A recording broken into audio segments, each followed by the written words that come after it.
listening to the Philanthropisms podcast with Rodri Davis.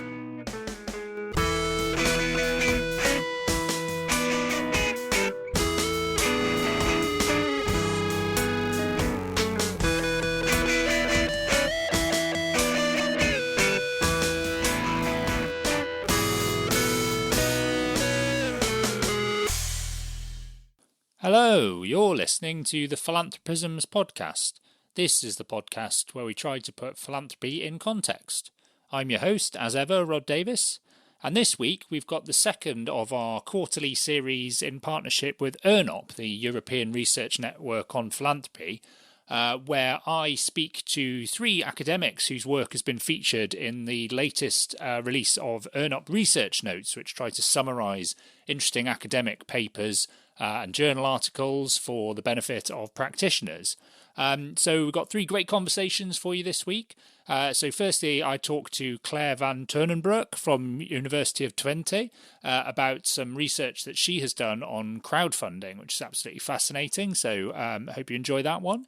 We've then got a conversation with Tobias Jung from the University of St Andrews about a wonderfully left field paper that he co-authored about the concept of spectrality and what role that plays in philanthropy, all to do with the sort of long-standing spectre of death that plays a role in philanthropy and foundations. So I very much enjoyed that one. And then finally, we've got a conversation with Fiona Fairbairn at the University of Kent about a paper that she wrote a couple of years ago looking at the current state of gala fundraising and kind of charity big black tie ball fundraising events in light of the President's Club scandal here in the UK. So without further ado, let's go into those conversations. I hope you enjoy them. I certainly did. There's links in the show notes to places where you can find the relevant research notes and the papers that they summarise. And I'll also put some other bits and pieces in there. And I'll be back at the end for the usual bit of housekeeping and tidying up.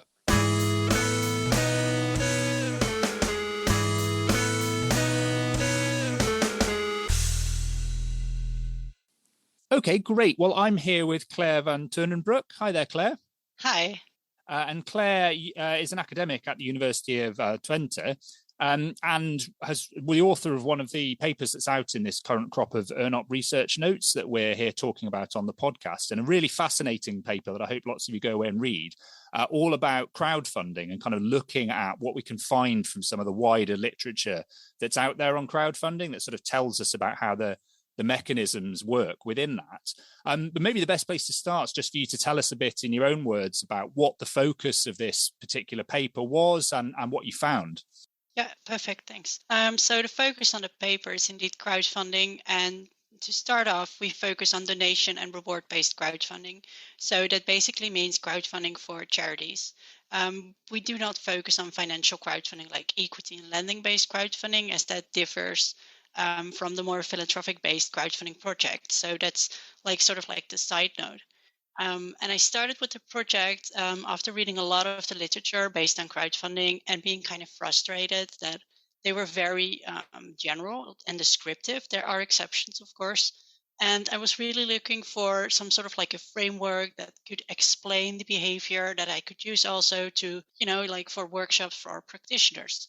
I couldn't really find one. The best ones that I found were more summaries of the crowdfunding literature, but they didn't try to really go in depth, focus on the behavior that's behind the behavior that we can see online, because crowdfunding is an online mechanism where we basically see whether someone makes a donation and we can see the donation amounts. But all the different motives for giving, we know those from traditional philanthropy, but we are not sure if they were the same with a crowdfunding context, because you have the online context.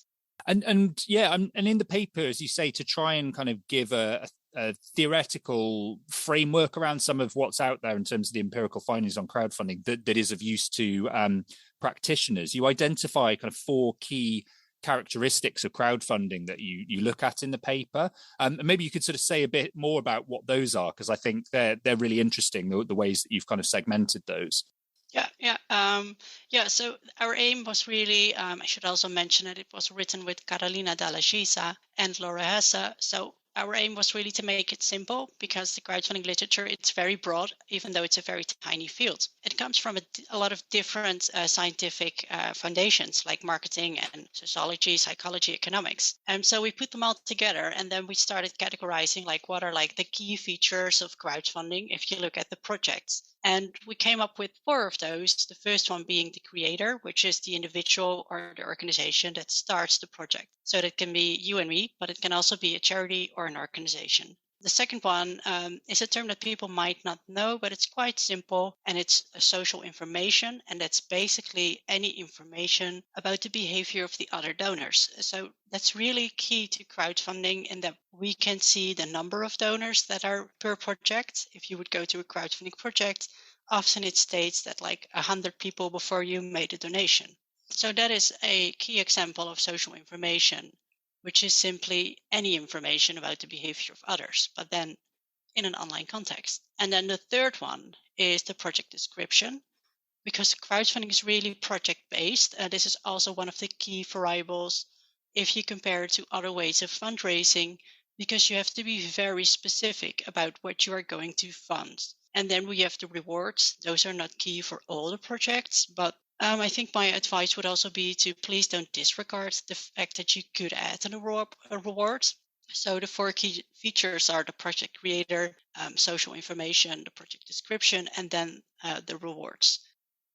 Yeah, and I thought this was really interesting. I'd love to talk in lots more depth, and we probably don't have enough time here. But there were a few things that I wanted to ask questions about on each of those that really struck me.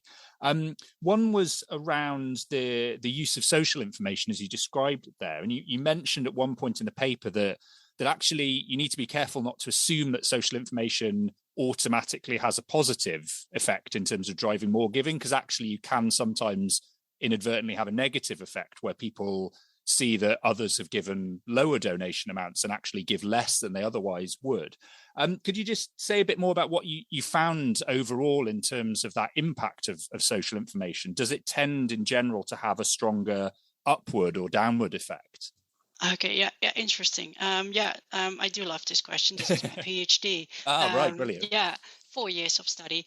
So, so what we found basically, and the other academics as well, which are in the paper, is that social information mostly has a positive effect, unless you are sort of like deliberately posting lower amounts, but that is very unnatural. So in a natural context with crowdfunding, the system would simply calculate the average. It's very unlikely that it will be lower.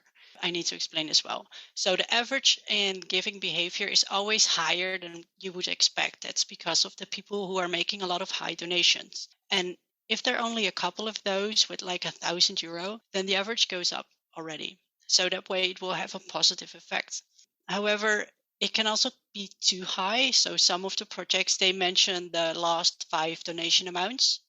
And then it could happen that you see 2 times the donation that's so high that you feel like, okay, they no longer need my donation. I could either keep it to myself or give it to another project. So those are cases when it could have a negative effect. So it's really about the framing of how you're going to do it on your page. And then if you would focus on the number of donors, so that's different because we just talked about the amount of the previous donors, then in the beginning, if your project is going very slowly, it could have a negative effect in that it's signaling to people that people don't really trust the project or they don't feel inclined to give to it. So in that way, my advice always is like in the beginning, start with your own network and make sure that the number of donors goes up naturally. And then people can use it as some sort of like trust signal. Yeah, I mean, absolutely fascinating. And I think it shows that there's a lot of thought needs to be given to how you present information rather than just assuming that you can put it out in any old way and that it will have a positive effect.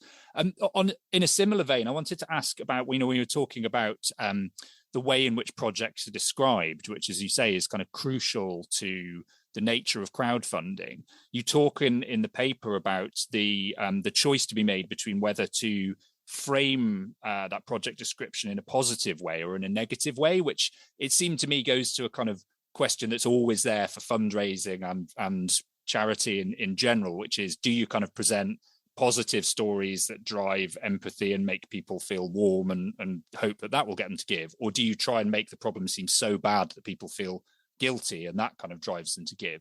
What did you find about, where people tended to go in crowdfunding projects in terms of that balance? Yeah, interesting. Yeah. So based on the literature, mostly between the positive and negative, we are just not sure yet. It's very difficult to decide because it's really context based. And with crowdfunding, what I could say is that if you are developing your description, so that's your written text, then the best advice would be to be very rational because it's based on arguments. That has been tested actually. But if you focus on video or imaging, then most of the literature seems to suggest that it's more emotional, and in that way you can play with emotions, but you don't want to bum people out. I mean, if it's so negative, which I've sometimes seen with projects, then people who are very empathic, they will click away because it's just too much for them. So it's really like a U shape in between going too negative towards too positive, because if you are too positive, people might feel like, okay, you don't need it anymore. So you need to be balanced, like you and I would be talking. You don't want to be too extreme or anything like that, because crowdfunding is really your way of communicating with your crowd. So to sum up, for your written description, it would be really argument based, very rational. And then for your video and your image, you can use emotions, but please do it as if you would be talking to someone, and don't show something that's just too negative or too positive. And I guess that sort of brings me to a question I really wanted to ask about the kind of broader context around the paper, which is something I'm really interested in around crowdfunding. I guess, as you highlight in the paper, there definitely seems to be a shift towards more people using crowdfunding mechanisms and kind of peer-to-peer giving mechanisms, and maybe kind of bypassing some of the traditional ways in which people might have otherwise given to charitable causes. Do you get a sense from looking at this literature and from the work you do that there are things that we should be concerned about in that shift? And I'm thinking here of whether the fact that crowdfunding seems particularly dependent on people having strong existing links and being able to kind of draw on existing networks, whether that means that it advantages those who have those strong existing networks rather than necessarily meaning that money gets to where the need is greatest. And so there are kind of biases that get built into these systems. Are these the sorts of things that we need to be careful about as we lean more and more on crowdfunding in the future? Oh, again, perfect question. I think this is such an important question from more of like an ethical perspective. You're kind of asking two questions. First of all, I think you're also kind of hinting towards, is it competing with other ways of funding? And then if crowdfunding is so essential, is it usable for everyone? So for the first one, is it competing with the other forms? Thus far, we don't know exactly, because the data we would use for that is just absent at the moment. But if I'm looking at the people who are supporting crowdfunding, they are mostly younger individuals. So I wouldn't say it is a dangerous thing to add, because it's sort of like fishing in a different pond, and that being the younger individuals who are generally less inclined to give to charities in more traditional ways. And then depending on the relationships, because you're right, the relationship that you have, your network, so to say, is very essential for crowdfunding. But if you look at the paper, we've really tried to highlight that crowdfunding brings something new to the table, and that is the quality of the project. So it seems to suggest that a part of the individuals, they are donating because they think the project is worthwhile. They are not really donating because of the connection with the creator, so that being the charity, for instance, but they are mostly interested in the project description and in the aim of the project. So even if you do not have a huge network, because you're right, that does really help, then I would suggest you connect to an existing platform and use their facilities to help you with social media, because that is still important. And then you focus on developing a very good and very impactful project that can be executed correctly based on the amount that you are collecting, because a large part of the people are focusing exactly on that part, on the quality of the project and the credibility. Yeah, it's all absolutely fascinating. I just wanted to zoom out at this point and sort of ask about the wider question of the links between academia and practice when it comes to philanthropy, which is obviously the focus of this ERNOP research note series, is to try and bridge that gap. And it feels as though you're very aware of that and putting a lot of effort in your work into trying to make it relevant to practitioners. What challenges have you found in doing that, and what do you think the barriers are perhaps towards getting better links between academia and practice in this field?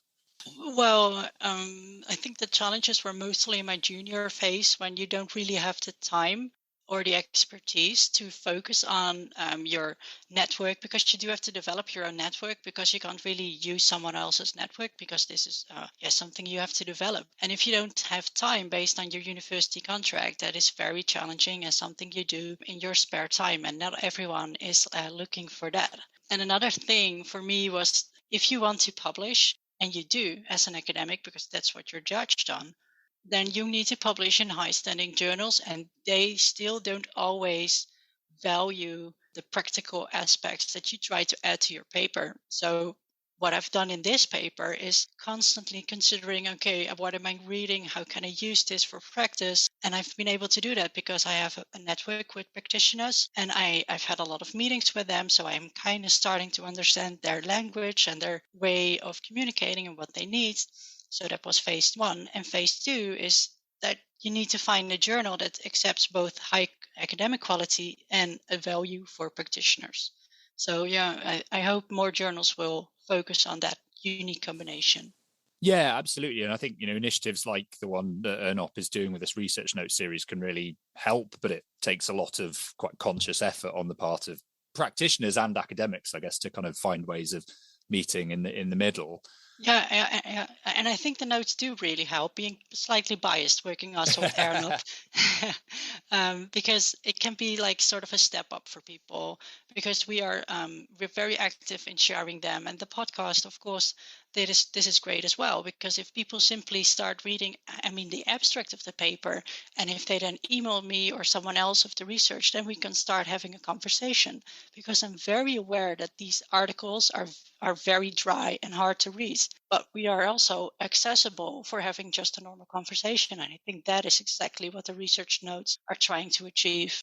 Yeah, absolutely. And I definitely encourage anyone who's listening to this and thinks it sounds interesting to check out the research notes, and as you say, to get in touch if they want to explore it further. Before I let you go, I just wanted to ask Claire what it is that you're working on now, whether it's kind of a further development of this work around crowdfunding, or whether there are other areas that you're interested in the philanthropy field at the moment.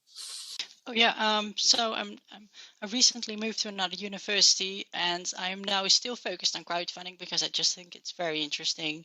I love that it's connected to so many different research fields, and I will now focus on the quality signals, really starting to research my own model because I've proposed it, and I think I should also test it to some extent.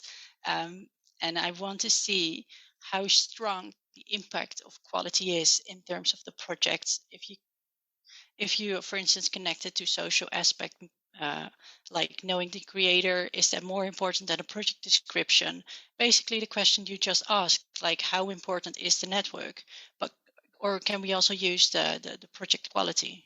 Great. Well, yeah, absolutely. Really interested to see, what you find in that research. So we'll definitely kind of keep an eye on that. Just remains to say thanks ever so much for coming on the podcast. I'll certainly put links in the show notes to places where people can find the research note and the journal article. And as you say, the offers there if they read those and want to get in touch. So thanks again, Claire.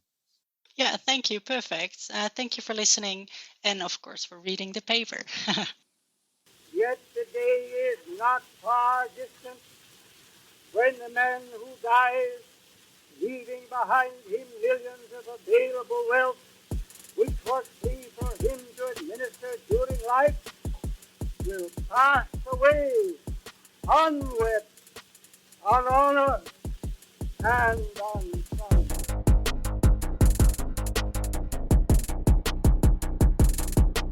Man who dies thus rich dies disgraced. Dies disgraced. Dies disgraced. Disgraced. Disgraced.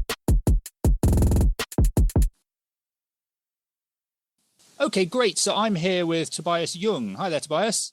Hi, Rodri. How are you? I'm good, thank you. It's great to have a chance to chat to you on the podcast. And yeah, in the context of this episode and the ERNOP research note series, it's about a paper that you had out in a research note, about the idea of spectrality and how that relates to the work of foundations and kind of wider context of philanthropy, which I thought was really fascinating. It was, a concept I hadn't come across before, and definitely a kind of an idea within the philanthropy academia that I hadn't seen explored before. So great to have a chance to talk to you about it. Maybe you could just say a bit in your own words about, what brought the paper about and what the kind of central core idea is. Yeah, sure. Thanks for asking. It's like a bit off the beaten track, really. I must admit, yes, spectrality is not something you normally see in the philanthropy discourse. And the way it started is really foundations being one of the most under-researched form in general. I mean, as you know, there's no legal form in the UK or in the US where it's a tax distinction. So the question was really about how can we conceptualize, perceive, explore foundations in more appropriate ways. And here the starting point actually goes back to a little pamphlet that was written by Frederick Joff. He's the person who came up with the community foundation idea in the US at the beginning of the 20th century. And the pamphlet he wrote was called The Dead Hand. That was back in 1921. And in that, he really criticizes the idea of the endowed foundation. He refers to the deadness of foundations, but also criticizes the idea of the donor's dead hand that reaches out beyond the grave and then influences the present and the future. And as part of that, then, bearing in mind there's a whole discourse around spectrality in different disciplines, such as international relations, like in art history, the idea was how can we actually apply that to the foundation world? Because if you think about philanthropy, and if you think about the foundation world more broadly, they are both inherently spectral concepts. First of all, if you think about philanthropy itself, it's like testation, bequest, memorial, leaving a legacy. What's that book called? Odenberg, I think 1990, highlights that one of the motivations for donors leaving footprints in the sand of time, so leaving a legacy. And spectrality is about the absent presences. So it's an idea originally put forward by Derrida. And it allows us to explore and unpack the internal, external histories, practices, context, discourses of what and how philanthropic actions really arise. If you then think about the foundation world itself, there are three pillars of spectrality that we can identify. First of all, there's the social and historical origins of the foundation idea. If you think back to the early or the earliest notions of the foundation, you can see them in the ancient religious text from Egypt, the Book of the Dead, where the first references to contemporary foundation ideas being made. And then it's if you look at the Middle Ages and beyond, foundations are always about bridging that gap between the living and the dead. So specifically in the Middle Ages, the idea is that the donor provides a bequest, which then will look after the living. The problem is that such a bequest then leads to an unreciprocated gift. So it's you've got something, but you can't give back. And if you think about the gift relationship, it's always about exchange. So what we then see is that in return for the gift to the living, the dead or the donor is expecting the recipient to pray for them, to remember them, to memorize them. So that we've got this balance coming back. And that goes throughout foundation history. If you then look at the legal context of the foundation form itself, again, it's rooted in the idea around testation and the will and the wishes of the dead and how they're being identified, explored and implemented in the present. And then finally, the foundation practices. The third pillar is the question around how do you actually maintain, dedicate the organization and continue the will and ambitions of the original donor. So these are the three pillars that led as to why we should look at spectrality as a concept in philanthropy and specifically in the foundation world. It's really interesting. And I mean, you're absolutely right. I think, when you dig into the history of philanthropy, it becomes very clear that actually, a very large proportion of philanthropy historically happened once people had died in the form of bequests. And then, as you say, kind of latterly in the form of endowed institutions that allowed the wishes of the donors to be put into a structure that then continued it in perpetuity. And it caused, it's caused a lot of debate at varying points. In terms of the kind of the modern context, the thing I really like about this paper is it's not afraid to engage with, you know, the kind of the theoretical construct of spectrality and apply it to the context of foundations. But it also feels as though it's actually very relevant to some conversations and debates that are going on at the moment about the tension between perpetuity and the need to spend down within foundations and that kind of thing. What from your point of view, do you think the insights that this paper can offer for practitioners and people kind of working in the foundation world is? So various aspects that really, isn't it? So it's like as part of the work, we identify 4 overarching themes. Like, so what we did in the papers, like we looked at all the different ways in which spectrality has been used across different disciplines, then bringing these different ideas together and synthesize them into 4 overarching themes. The first one is relationality and decentering. The second one, narratives and representation. The third one, ethics and politics. And the fourth one, continuity and change. I'm going to unpack them in a second. And they're all sort of like interrelated. So it's like you move from one to the other. They're not like separate clusters, but they're sort of like an ongoing story that develops. So the relationality and decentering one looks at sort of like the different relationships that make up a foundation. If you think about foundation discourse and research more broadly, we've really focused on a centered approach. What a centered approach means is we're looking for similar characteristics. We map out how much foundations give. We map out how big they are. We map out the areas where they operate. So really about like typologizing them, which is like the center one, which is fantastic for getting sort of like comparative insights and comparative information, but it really doesn't provide sort of like the richness of the relationships, the different facets that make up the foundation form. This is really the first aspect, then relationality, essentially. Who are the real stakeholders? Who are the different players that make our foundation, present and absent, and how do they relate to each other? And by that, we get sort of like a more complex understanding and an opportunity to re-examine some of the questions about foundation identity and situatedness. The second one is like around the narratives and the representation. So what are the different specters in the foundation world? How do they influence and sort of like relate to contemporary practices?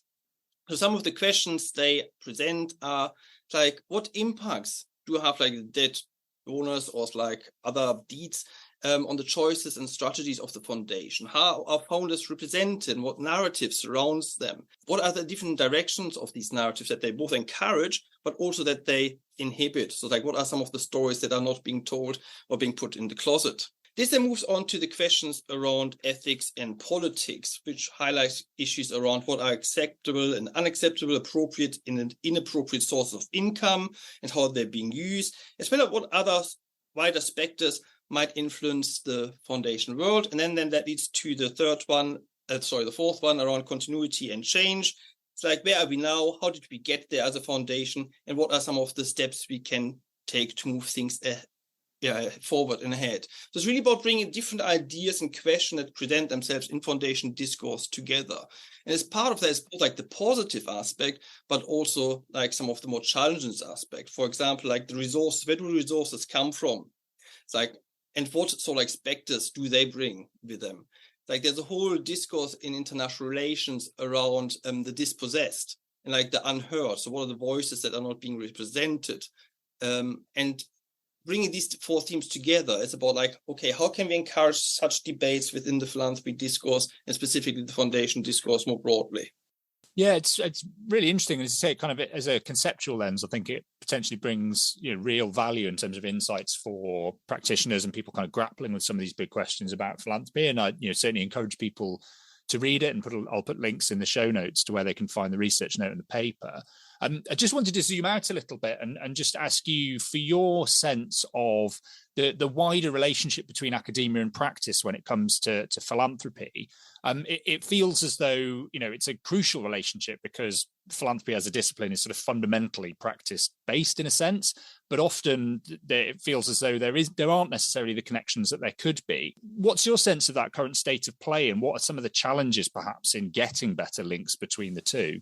Yeah, and philanthropy is one of the most under-researched areas in general. And if you look at, I think, Web of Science, Web of Science is one of those big databases that provides sort of like decades of scholarly outputs. And if you type in philanthropy, I think last time I checked, you got roughly 10,000 publications. And that's going back to the beginning of the 20th century, which is absolutely nothing. And most of them, I think like more than 50%, come from the US. So first of all, there's a question around the whole transferability of knowledge. It's like, what is the relevant knowledge we've got like for the UK, within the UK, within other parts of Europe, within other continents as well. So, and how do we develop that? Secondly, like the size one, just like to put this into perspective, if you type in, I don't know, organization culture or public management, you get hundreds and thousands or like into the millions of papers published. So just like to show you some of the discrepancy in actual knowledge base that is there. Last September, ERNOP, the European Research Network on Philanthropy, hosted meeting in Turin with colleagues. And one of the questions was like, how do we bridge that relationship between academia and practice more strongly? And the way I described it was like dancing in the dark. So we've got like two different parties that are trying to dance together. You're not quite sure about the moves of the dance. You're not quite sure about the lay of the land. And you repeatedly can step onto people's toes as well. So I think first step would be really about understanding the respective settings a bit more. It's like, what is academia about? What is academia for? What are the challenges, opportunities it presents? And the same with philanthropy research, because to some extent, these two worlds are not necessarily well aligned as regards incentives, key performance indicators, timeframes, resources, etc. So there's a question about a reality check first. And secondly, there's a question around what do academics bring to the table? I think there's an unresolved question. Quite often, if you think about debates, academics are not necessarily invited historically, and it's improving substantially over the last couple of years because the value of academic research is not necessarily recognized. And that's a problem for academics to clarify and present that more strongly to the field. There's a question around alignments of topics. It's like, okay, what is of interest to practitioners, what is of interest to academics might not necessarily align. And then the time frames are like, I think it's a running joke. They're so completely apart. That, again, is a question about how do we get a better understanding of what is feasible within specific time frames to which different parties operate. Yeah, absolutely. Just picking up on that one about topics, one of the things I wanted to ask you, actually, I mean, either from your sort of pure academic perspective or from the perspective of what you think might be of value to practitioners, what's an example of one topic that you'd really like to see covered more in terms of philanthropy academia that you think is just underserved at the moment? I'm personally, obviously, the theory of the foundation, I think, has so much work to do around like foundations' role and practices. And generally, I think the topics are not the problem, because one of the issues in philanthropy is there's so many topics we don't know anything about it. It's like, go out, explore them. It's really fascinating. What I'm looking for and always hoping for something exciting, thinking, oh yeah, I hadn't thought about that. That's a novel perspective, rather than sort of like regurgitating and repackaging of old ideas, which you can see on all sides. And as part of that, I think like a historical awareness of all the things in philanthropy that have gone before would be really useful, because far too often it seems that we are like reinventing the field. So if you think, for example, around philanthrocapitalism, if you think about effective altruisms like venture philanthropy, all of these ideas go back to Carnegie's like scientific philanthropy idea, more or less, and beyond. So these ideas, the trajectory, the storyline, the narrative of how they have developed, what are the different facets they bring, are not necessarily taken into account. Instead, new concepts are permanently reinvented and repurposed. Yeah, no, I mean, I absolutely 100% agree on that one. And I'd be really interested to hear, I mean, you said, there's the timescales in academia are sort of slightly out of step with practice sometimes. And even in terms of these ERNOP research notes, they often reflect work that people did a good few years ago now. So what is it that you're focusing on at the moment in your research and work? So first of all, we're looking at finishing the Edward Elgar handbook on philanthrocapitalism. We're looking at how has philanthrocapitalism played out in different contexts. What are some of the criticisms and critiques, challenges and opportunities that presents. The second one looks at we call it the community philanthropy kaleidoscope, which in essence acknowledges the diversity of ideas that contribute to the notion of community philanthropy. How can we bring these together in order to learn from each other, in order to develop a more integrative framework around community philanthropy? And the third one, which is sort of like the hobby horse right now, is the images of foundation. That's some work we started just before COVID and was on hold for various reasons, which looks at what are the different metaphors and analogies that are used in order to describe the foundation form, and what does this tell us about understanding foundations. Oh, it's fascinating. And is that aimed towards a journal article or a paper? Yeah, we had a conference presentation. Was 2020, and since then, it's my work has been going on. So the next output will be a paper. Great. Oh, we'll keep an eye out for that because that sounds absolutely fascinating. Listen, Tobias, thanks ever so much for finding time to come on the podcast. It's been great to have a chance to talk to you about that research and to hear more about what you've got going on. And hopefully we'll get another chance to maybe catch up in a bit more detail about some of these things in the future. Brilliant. Thanks for having me. Back where I come from, there are men who do nothing all day but good deeds. They are called good deed doers.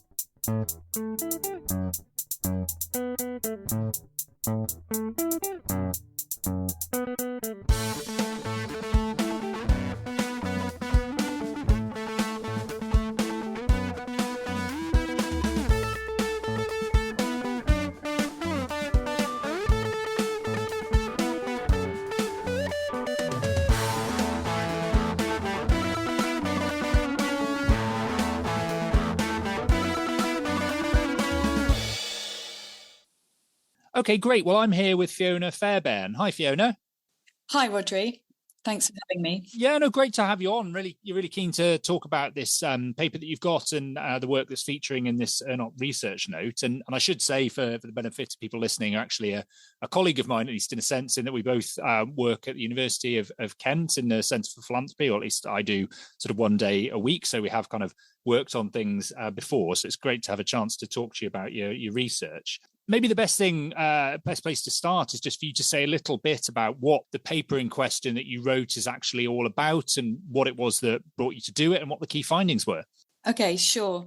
So the paper that was published in the Voluntary Sector Review in, I think it's about June 2020, was actually a sort of came out of the dissertation that I did whilst I was doing the MA in Philanthropic Studies at Kent. And the dissertation looked at, I sort of considered whether charity galas was still a relevant form of fundraising from affluent sort of donors. So that's where the sort of paper came out. So there's a lot more behind what appears in the article. Do you sort of want to know why I landed on that topic? Yeah, it'd be really, really interesting to know what it was that kind of made that something you were interested in the first place. Yeah. Yeah, so there were sort of a few things. Sort of one, like I suppose what piqued my interest was around that time, I think January 2018, there was a sort of a scandal associated with the President's Club, sort of a charity gala that, I won't go into the details of that. So it became quite sort of topical, sort of were these sort of methods of fundraising still relevant? And I sort of looked a bit further and there wasn't really any research. There's lots of kind of anecdotal sort of commentary as to whether charity galas were an appropriate method of fundraising. But there didn't seem to be any sort of research that really actually went out to donors and asked them, what they thought about this sort of method of fundraising. So that's sort of where it started. I mean, I just sort of point out that the research was carried out in 2018. The article was published in 2020, and then obviously COVID hit. So actually that put a complete stop to this form of fundraising, which obviously when I did my paper and when I did my research, I hadn't anticipated that as being a factor that might halt charity galas. But now I guess we've sort of come out the other side of COVID. And, I don't know for sure, but just sort of conversations I've sort of had, informal conversations, it seems that charity galas are back on and there is appetite. Partly, I guess, because they haven't taken place for so long. So I think some charities are taking it as an opportunity. Yeah, absolutely. And it does, as you say, it does seem as though we're kind of returning to in-person fundraising, perhaps more than some people thought we might do during the pandemic, when there was a lot of talk about how everything was going to go virtual or digital forever, or at least kind of hybrid. And maybe, people's hunger for that in-person connection means that we're actually probably seeing more emphasis on in-person events.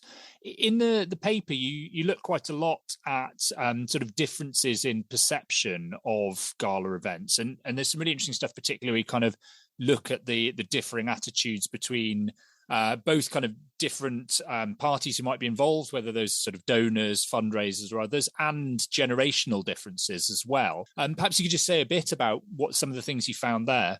Yeah, I mean, I was really interested in whether there was a sort of generational difference in attitude towards charity galas, sort of partly because of kind of the literature at that time that, emerging donors. So, I categorize them as emerging donors born post 1965 and established donors born pre 1965. And there was this sort of feeling that emerging donors were more interested in impact philanthropy, and this sort of method of fundraising is potentially a bit out of date and old fashioned. So that's kind of what the sort of why I wanted to compare attitudes. I thought that was a useful way of looking at attitudes towards galas. But however, like what I found, there actually wasn't much difference in attitude. The main sort of difference was that emerging donors attended or reported attending more galas per year than the established donors. And established donors that I sort of interviewed sort of said when they were younger, they attended much more galas. That's interesting. It's sort of something that actually there's a point in your life where you're more likely to be invited to these things or to want to attend them. And then actually, even if you're still a pretty major donor, actually you get to a point where you might go to a few, but you've probably had your fill of them to some extent. Yeah, I think even actually one of my established donors referred to sort of gala fatigue. And, she had grown up going to galas and had seen her parents go to galas. So she'd gone through that sort of journey, and she said now she preferred smaller, more intimate events. But in her heyday, she'd probably gone to 3 or 4 or up, 5 a year. And then for my emerging donors, so these are people of, I guess, more sort of working age, the different circumstances. So that reflected why they went. They were potentially asked by people they worked with. My findings very much about the sort of social networks and who asks. And then there's a sort of obligation. If somebody at work asks you to go to an event, there's a sort of, an obligation to accept that invitation. So there's definitely a sort of a life cycle kind of narrative as to why people go to galas, or when they go to galas, or the frequency with which they receive, the number of invitations they receive, and the frequency with which they attend such events. And did you get any sense from talking particularly to the younger donors, because we often hear that there's a particular emphasis amongst that new generation on wanting to know about the impact of their philanthropy, and there's all kinds of question marks about whether that's genuinely a new phenomenon or not, but it does seem to be something that is front of mind. When it comes to charity, to fundraising galas, they seem almost like the kind of archetype of putting the sort of the interest of the donor first, or kind of the experience of the donor and the social connections, rather than necessarily impact or the cause. Did you see any sense from those younger donors that they were skeptical at all of charity galas for that reason, because they didn't really match up with their expectations about impact? Yeah, I mean, there were, I can think of, I think the interviews that I did with donors kind of yielded more of that sort of information. And there was a sense of donors feeling uncomfortable with the concept of a gala, in that, it's potentially wasteful use of resources. However, at the same time, they recognized that actually this probably was an important method of not only kind of fundraising, but also raising the profile of organizations. So I think they go in knowing that there are, it's probably could be perceived as being problematic, but actually the benefits outweigh. So ultimately, if the charity is raising its profile, raising its supporter base, and raising funds, that's a good thing. And its funds and profile and supporters they perhaps otherwise wouldn't have sort of garnered through other methods. So I think there was a recognition amongst, I guess, the more engaged philanthropists who are giving for those sort of reasons, I guess, for this sort of impact given, the sort of more evolved philanthropists, they kind of recognize the value of these events, but know that they're not the only way of addressing the issues that they're trying to sort of support. Did that make sense? Absolutely it does. And one other thing I wanted to ask you as well, you mentioned in passing before that the kind of context for how the paper came about was the scandal around the President's Club, which was a fundraising scandal about a particular black tie event at which there was lots of kind of inappropriate behavior. And it subsequently became a scandal because there were undercover journalists from the Financial Times there. Did you get any sense, and maybe it's difficult to say given the timing of when you were doing the research, about whether that particular scandal, or indeed a kind of wider sense that this kind of thing might go on at these big black tie gala events, was making anyone uncomfortable or kind of questioning this as an appropriate form of fundraising? I did actually ask people about that, whether that scandal had impacted their perception. Many of them it had passed them by, that story. They hadn't kind of engaged with it. So, I think it was quite a populist sort of story. And no, it didn't affect their attitude towards these events. But there is a sense, and this was a sort of difference between the established and emerging donors. There was, amongst the emerging donors, they were less keen on the sort of more public displays of wealth and donation. So, the kind of open cry auctions, they preferred to be more, if they were the donations they made on the night, they didn't want them to be paraded out or published. So I think that was a difference. And something like the President's Club, it was very much about open cry auctions, who can give the most, and that more, I guess, I'm making an assumption because I wasn't there, but the sort of bravado, outbidding one another. And certainly the people that I interviewed, that's not their scene. No, that's really interesting. And I just wanted to zoom out at this point and sort of ask, more broadly, in the context of what we're talking about, these ERNOP research papers, which try to bring academic research on philanthropy and kind of produce summarized versions of it that are of use then to practitioners. What's your sense of what the current state is of the links between academia and practice in philanthropy? Do you think the two do work well together, or are there kind of barriers in the way that make it difficult sometimes for academic insight to make its way into practice? If I give a shout out for the MA in Philanthropic Studies at the University of Kent, I think that course as a whole provides opportunity to sort of make those connections between practice and the academic theory and research that's going on within the sector. And then certainly these notes, I think journal articles being sort of summarized or condensed or organized is a helpful step in the right direction. And then it'd be really interesting to know as well, obviously, because as you say, this paper is something that you were working on actually a few years ago, and thanks to the leisurely pace of academic publishing, it's obviously taken a while first to be published and then to make it into these research notes. So I'm assuming you've kind of moved on and have other things that you're interested in. So it'd be really interesting to know just what you're working on now and what your kind of particular areas of focus are in terms of philanthropy. Sure. I'm generally sort of interested in generational sort of differences in attitudes and experiences to philanthropy. And I've just completed my PhD in philanthropy, and I looked at context of that was the intergenerational transfer of wealth that's predicted to take place over the sort of coming years, which is about £5.5 trillion. So I looked at the ways in which 9 to 11-year-old children from wealthy households are learning about and acquiring philanthropic knowledge and behaviours.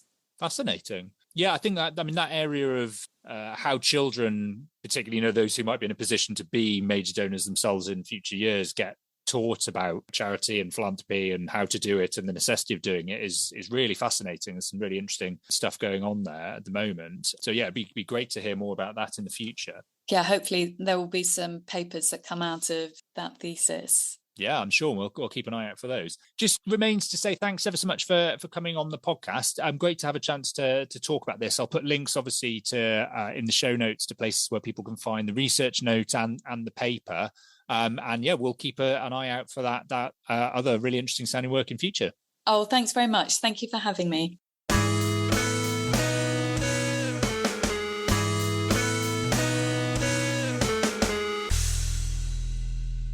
Okay, great. Well, my thanks again to Claire, to Tobias and to Fiona for finding the time to come on the podcast. As I said before, there are links in the show notes to places where you can find all of the ERNOP research notes, and particularly where you can find links to those specific research notes and the papers that they refer to. I'll also put links in there to some other things that you might be interested in on related topics. If you're interested more broadly in philanthropy and civil society issues, do check out back issues of this podcast. Check out the website at whyphilanthropymatters.com, where you can find those and also lots of articles and news updates and that kind of thing. If you've got ideas for people that we could talk to on the podcast in future or topics you'd like to see us cover, do drop me an email. You can find my contact details on the website. Other than that, just like, subscribe, tell all your friends about it, leave a nice review on iTunes or wherever else you get your podcasts, and I'll see you next time. Bye!